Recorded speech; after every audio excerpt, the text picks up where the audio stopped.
Baba Askofu, familia ya mzee Mtei na Watanzania wenzetu wote mliofika hapa, tumsifu Yesu Kristo.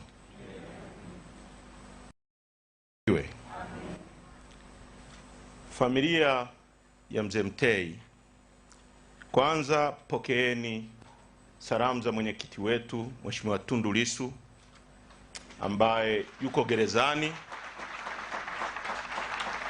kwa sababu wote tunazozijua kwamba ni za uongo. Ameandika ujumbe mrefu, tutauposti na tutakabidhi kwa familia. Kwa tunaleta salamu za pole kutoka kwa Mheshimiwa Tundu Lissu na chama chetu. Sisi tumefiwa na muasisi wa chama chetu mzee Mtei ambaye amejenga taasisi hii ambayo imekuwa chama kikuu nchini Tanzania. Sio chama kikuu cha upinzani, chama kikuu Tanzania. Sisi kwetu tumepoteza mtu wa muhimu sana. Kila mtu aliyekuja kuzungumza hapa, na namshukuru kaka yangu Zito Kabwe, amezungumza vizuri sana kuhusu msimamo, na baba askofu wa mzee Mtei. Kwa wale mnaotuona sisi Chadema na misimamo yetu, ni kwa sababu ya DNA, vinasaba vya muasisi wa chama chetu. DNA yetu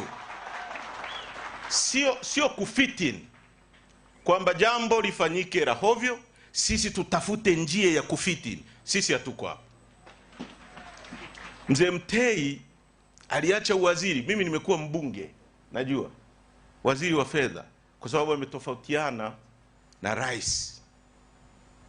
Na sasa hivi baba askofu ingekuwa hatari, kwa sababu angeweza kupotea au lolote lingempata. Aliacha uwaziri. Nani anaweza kuacha uwaziri leo?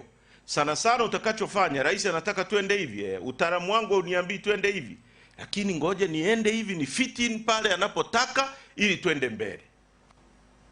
Kwa huyu ni mtu ambaye